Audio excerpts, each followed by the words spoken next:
everyone. Welcome to Good Follow, presented by DraftKings. I'm Ros Logan. That is Logan Hackett.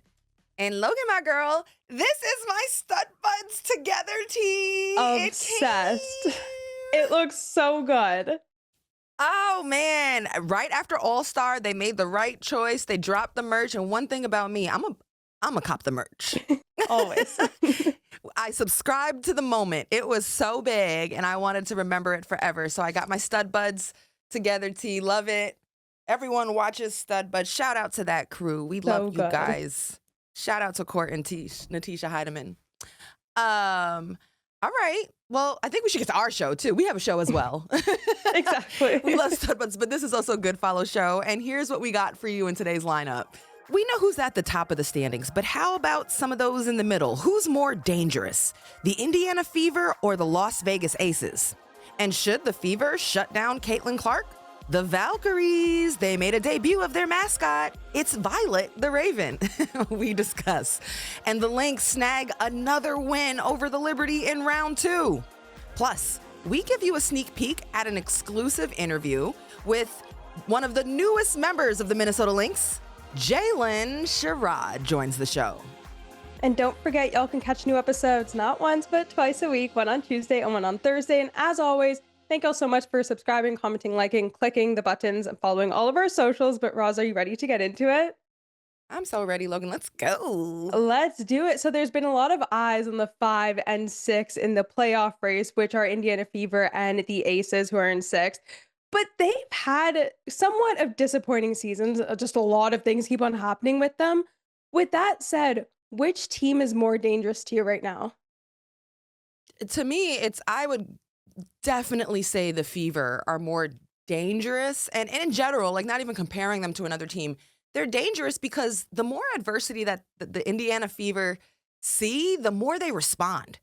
Like I think I'm betting on the team to be frisky, pesky, problematic, dangerous, for the team that has gone through all this adversity through the season, has gone through multiple injuries, and keeps finding a way to be in the playoff picture, keeps finding a way to maximize and the talent of the players that are there, that have chosen that they want to be there.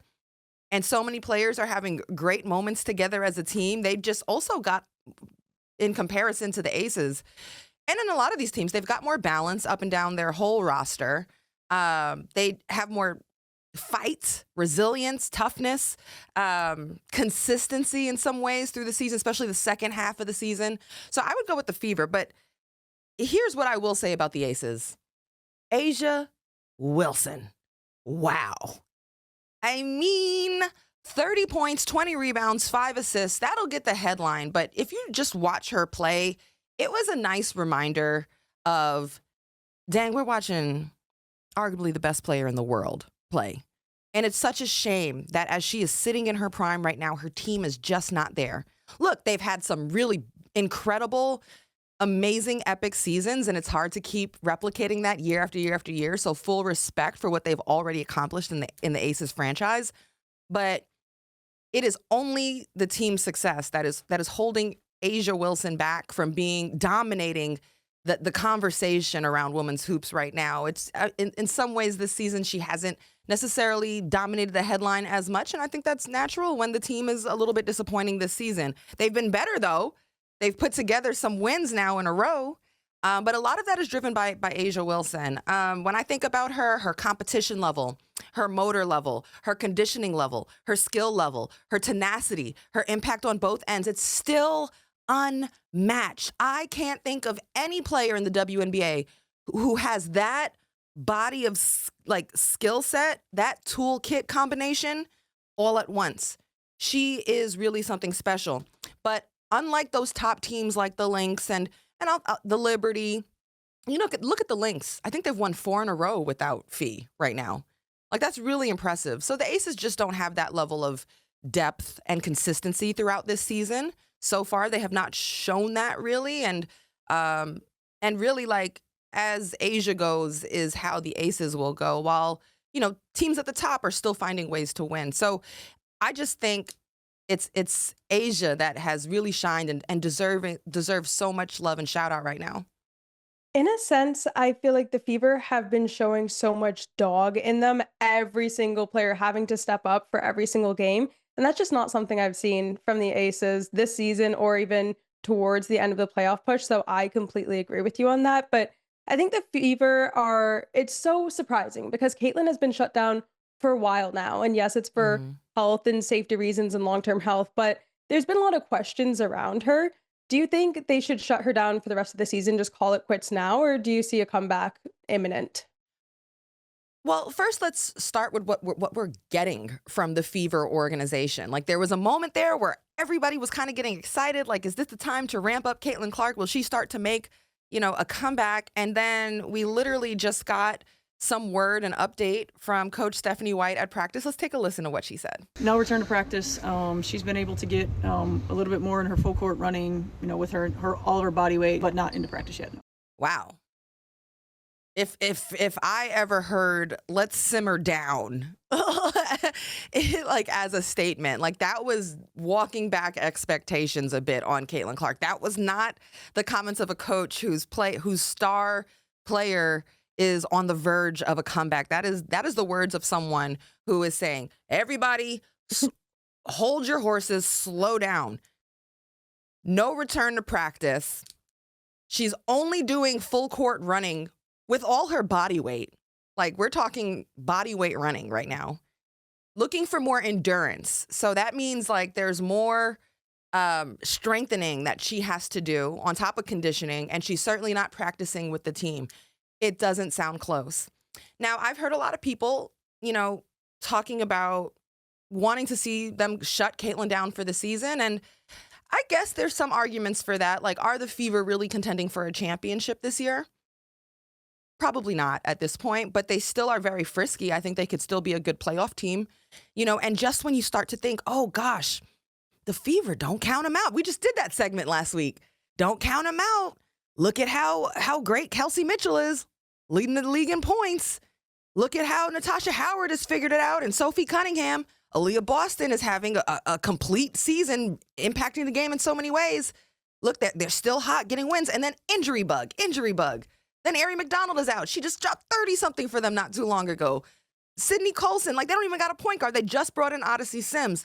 So it's almost like, are the basketball gods sending a sign? I don't know if you believe in all that. But then there's also this concept of like, protect the asset, right? This is much bigger than even this season, especially if they're not contending for a championship. Think about how mature it was for Caitlin, her team, and it just overall the franchise to decide during All-Star Weekend in Indianapolis to shut her down.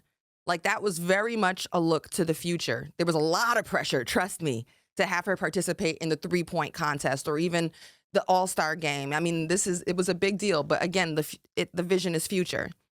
And then another thing, what about all the injuries racking up for everybody? The schedule, the lack of time for rest, for practice. So like, you're going to reintroduce Caitlin into that? Hopefully 100%. I don't know. It doesn't seem like it's good for any of the players in the league right now. Plus, think again, they're down all of their point guards, really. So the lack of depth at the point guard position is really important because she needs to rest when she does come back. You brought Odyssey Sims in, but it's not only that she rests, that you could sub her out to sit on the court. There's rest within the game. Like, obviously, that Coach Stephanie White has been moving her off the ball, which is a different type of intensity on her body and style of play. So, I don't know. Adversity and injury starting to pile up. But the other side of this is, I think the goal is always to bring your star player back overall. Like, the Fever are a playoff team. You may not be immediately able to answer that they are a contender right now, but I think the goal is always to take steps forward, one season at a time. They went from not making the playoffs since 2016 to having their playoff debut to the next goal is a contender, but usually that doesn't happen in one season. Like, it's a progression and you need patience through the process. And so simply saying, oh, are they competing for a championship this year? That's not the only thing you're competing for. It's progressing the franchise and all the players in it. And also, look, the team has shown to be highly resilient and highly successful while Caitlin Clark has been injured. So if you could reintroduce her back healthy, who knows what they're capable of? So I don't know. But I think, the goal is always to bring your healthy player back if healthy. With that said, I do very much appreciate that they're fully taking the time that she needs because she definitely does not seem like the person who, before this, she get injured. I feel like she definitely tried to play throughout the season and do all her rehabbing and everything needed in the off season, and that's not good for long term health, especially considering that she's only in year 2 and this is the first major injury that she's dealt with. But really hope to see her back soon, and really hope that everything is okay with that. But y'all, Monday night there was a huge announcement that broke the internet. It took the sports world by storm.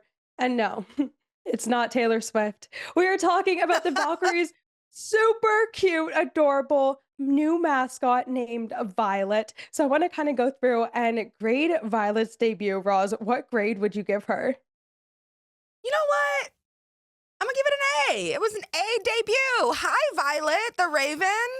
I was thinking about A minus, but then I was like, nah, it's an A. Like, first of all, one thing that the Golden State Valkyries and just the franchise leadership have shown, they're very good at storytelling. Boy, they love a good story. Like, I love the intro video, and Violet was hatched. She's a Raven. Can we pull up Megan's tweet, please? There's always a storyline. So why a Raven? Apparently in Norse mythology, they were a sidekick to Valkyries, so they would often be seen together. Okay, thank you. Thank you, Megan. And more importantly, she can dance. Okay, she was getting hyphy. She was thizzing, sneezing, thiz facing. She was doing all the things. She knew how to dance. I obviously think Ellie, the elephant, is a big time influence on all of the upcoming mascots and setting a tone. But she's decidedly different. Can we show the two mascots side by side? Ellie, the elephant of the New York Liberty, the famous mascot. Violet, the Raven. Like, Ellie has to be held off the court. You know, Ellie's out there fighting refs. She's getting in tussles for her team. Ellie now has a purse handler. She has a budget for wardrobe. She has multiple hair pieces, weaves. She has a dance ensemble. Like, but it took years for Ellie to evolve to that. She wasn't always that way. Like, it took us some time to get to know Ellie and for her to really become what she is now. And I liked that, you know, Violet didn't come out and immediately try to be that. She was very different, right, Logan? Like, I felt like she was like cutesy and fun and like adorable. And like, I liked her glasses and I liked her pockets. And I think she was a little nerdy and quirky and like, you know, a decidedly different personality than Ellie. So I liked it. What did you think? I think I'd give it the same grade, an A or an A minus. I do really like the rollout. There was a slow kind of burn with it, some Easter eggs, if you will. But I think Violet, sorry, has very much of a musical theater personality, or at least a musical theater Yes. background. It's giving very precise and on point, whereas Ellie is just very like, I'm going to do whatever and it's going to be amazing. And I know it's going to be amazing. So I love the contrast between the two because they are definitely both going to be big, especially compared to some of the other mascots that we see in the league. Yes, and I think time will show like how Violet's character grows over time. But she hit some high notes, being able to tap in with Bay culture and, you know, hit all them dances and show that she was down with the hyphy movement. So we shall see. But very nice debut. Decidedly different from Ellie. Of course, Ellie the elephant is the queen. Undisputed. It's actually going to be interesting to see. I want to see who she's going to collab with. If she gets down with the Bay Area music scene with the rappers, is she going to be in music videos? She could really take her own twist on it. I feel like the Bay Area has a lot to offer her, and it's just her first day on Earth. Or I guess we're on day 2 now. And a happy belated birthday, fellow Leo. Anyways, I want to move on. We're taking the top 2 mascots to the top 2 teams. So we have the Liberty and Lynx, and they have faced off twice this season, but have 2 more matchups on the schedule. With that said, the Lynx are 2-0 against the Liberty. So what does all of this mean for the Liberty? Well, I think for me, it's what does it mean for the Lynx? Because one thing about the Lynx, they have an identity. Okay, the Lynx, they D up, they play defense, they hit the 3, they share the ball, and they take care of the ball. Guess what? That was their identity last season. That's their identity this season. And they execute it. No Nafisa Collier, no MVP candidate, no MVP, no problem. Let's see if they were still able to execute their identity against the New York Liberty in that game. Okay, versus the Liberty. Did the Lynx defense bother the Liberty? Did they D up? Yes, they did. They forced 20 turnovers and got 22 points off of those turnovers. Did the Lynx hit the three? 10 at 47% shooting from the three-point line. Did the Lynx share the ball? Did they take care of the ball? 24 assists, only 10 turnovers, all without their star player. You know who should get a shout out?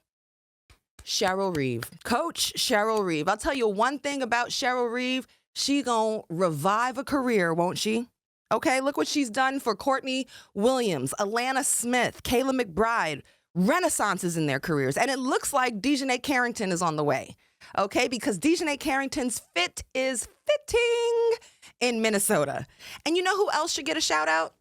I'm going to give a shout out to Alana Smith. Okay, because she did it all in that game. She does not get a lot of commotion and talk, and she should. I want to call out her effort of 8 points, 7 assists, 9 rebounds, 4 steals, 3 blocks, 0 turnovers as a post. And this is a high-level glue player, role player who is starring in her role. And in general, I actually think the Lynx is a collection of multiple players on that team that are all starring in their role, and that's why they're successful.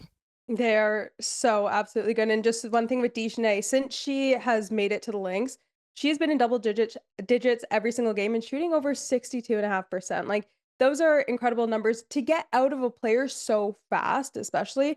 I love the whole turnaround that she has, going from a team that is so down bad to now pretty much qualifying, very likely winning a ring. But I also want to kind of go to a trade that was a little bit underrated, and that's, or pickup, Jaylyn Sherrod going from the Liberty to the Lynx. I am obsessed with the journey that she's had last year. So much went on and she still came out on top. And this is kind of a testament to that as well, getting waived and then picked up by a first place team. And you actually spoke to her about getting picked up by the Lynx. So let's take a look. Why the Lynx? Why do you think this is the right fit? And what are you hoping to bring to this team? Beyond popular belief, when you're in my position and you go undrafted and, you kind of get dealt the cards you get dealt, you don't have the luxury of picking your opportunities. You just got to go where you get them. And if God presents me with an opportunity, who am I to tell him no? So that's kind of where this move was and how we got to that point. In terms of like other moves, yeah, I mean, I can't speak for other people, but I just know, like, for my situation, it just kind of happened the way it did. And Minnie was actually, when I went undrafted, the 2 calls I got to go to training camp was Minnesota and New York. Ultimately, I decided to go to New York, but Minnie has been, the relationship has been there. My agent has had a relationship. We just decided to go to New York, but so yeah, it's been interest there. I know Cheryl came to a couple games my 5th year at Colorado, so it's been there. But I'm just excited. I think, I think it's a good fit for me just because of, like, their, for one, defense, obviously. And then 2, just seeing, like, you hear the too small gesture a lot when you're my size, but to see, like, C Will and T doing what they do at the level that they do in a system that kind of works to, who they are, plays to their strengths regardless of their size, and them being able to be so good in it, I think is just showing where I can go, showing, the next move for me. And so, yeah, I'm excited, especially to be around people that I think has the same kind of MO as me in terms of, like, defense and just being a dog and just, we, on paper, we might not, stack up, or you might not think of us as this and that, but they carry themselves with such a high standard and they carry themselves with so much confidence that it just kind of breathes through this team. And I mean, like I said, I ain't been here for 48 hours, but you can see that already.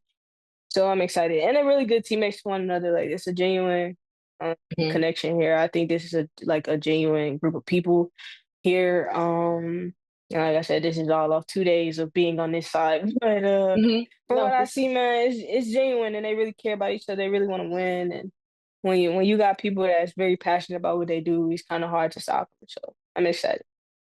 Yeah, for sure. I think that there's a lot of relatability between the players. I think you certainly fit the mold there of maybe players that have been slept on or got a chip on their shoulder. And, one thing about Cheryl Reeve, man, she gonna bring it out and put a squad together. So it's a really nice situation. And I think you don't even have to comment on this, but I think if it were the Liberty and the Lynx in the finals, I think you'd possibly be eligible to get a ring either way. But you don't have so my sis stay with a contender, but we shall see how the season plays out. Y'all can catch the full interview with Jaylyn this Thursday on YouTube or wherever else you get your podcasts. Coming up, I make my DraftKings pick of the week. We'll be right back.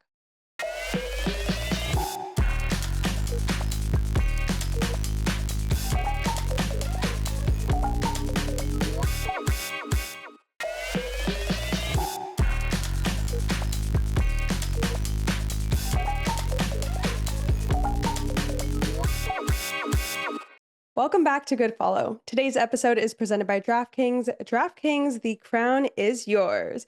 It is now time for the DraftKings Pick of the Week presented by DraftKings. This weekend, I have my eye on one of the most exciting NWSL matchups of the season between Kansas City Current and Orlando Pride. Kansas City has had a stellar season so far, currently sitting at the top of the league by 12 points, and are holding it down on both ends, leading the league with 32 goals and only allowing a league low of 10. Now, of course, my eye will be on Temwa Chawinga, currently leading the Golden Boot race with 10 goals in 15 games and cementing herself as one of the best goal scorers this league has seen. As for Orlando, they haven't been able to back up their near undefeated championship run last season, but are still tied for second in almost every single stat category. The player I'll be looking out for is Barbara Banda, sitting third in the Golden Boot race with 8 goals in 15 matches, and she is known to come super clutch in the big moments, so this game will definitely be her time to shine. The rivalry runs super deep between these two teams, and it's going to be an incredible match, but Kansas City is looking way too good, and I'm picking them to get the win. This segment is presented by DraftKings. DraftKings, the crown is yours. The crown is yours. Logan, do you have any quick hits and headlines for us today? Yes, I have a few. It was honestly a very exciting time for Canada because we've been pretty down bad with tennis, but Victoria Mboko, she went crazy in Montreal, beat Naomi Osaka to get her first 1,000 tournament win. And with that, she'll now be seeded for the US Open. She is so amazing, so adorable. We love to see it. I'm surprised you're not rocking your Canada flag or something. Let the people know, rep your set. Yeah, I should. Maybe I'll get like a Victoria shirt because I don't really want to rep anything else right now. But actually, speaking of national teams, Montse Tomé is out as the Spain head coach. Huge. Their federation is in shambles. I really hope that they can figure it out very soon because they're an amazing team, but very shocking news. Interesting. Yes. And next up, we have MLB. And the other day, I actually said that I need to see more women in MLB in baseball. And Jen Powell became the first female umpire. There were clips of her everywhere, and it seemed like everyone was really receptive of it. So love that. Congrats to Jen. Congrats to the MLB. We'll take, Absolutely. I guess, one step at a time of progress. Yes. And then we only have 2 GOATs in these quick hits this week, or 2 current cemented GOATs. But Temwa Chawinga scored 30 goals in 40 games, which broke Kristen Press's record of 30 goals in 51 games. Absolutely insane. She is on a tear. And then Diana Taurasi's documentary, her show is now out on Amazon Prime, and I've only seen amazing things about it. Yes, it is a must watch. Make sure you tap in, y'all. And that'll do it for our episode here of Good Follow Show presented by DraftKings. I'm Ros Logan. She's Logan Hackett. Make sure you subscribe, comment, engage, all the things. We drop every Tuesday and Thursday, and we got an exclusive interview coming up later this week. So make sure you tap in, and we'll see you next time. Bye, y'all.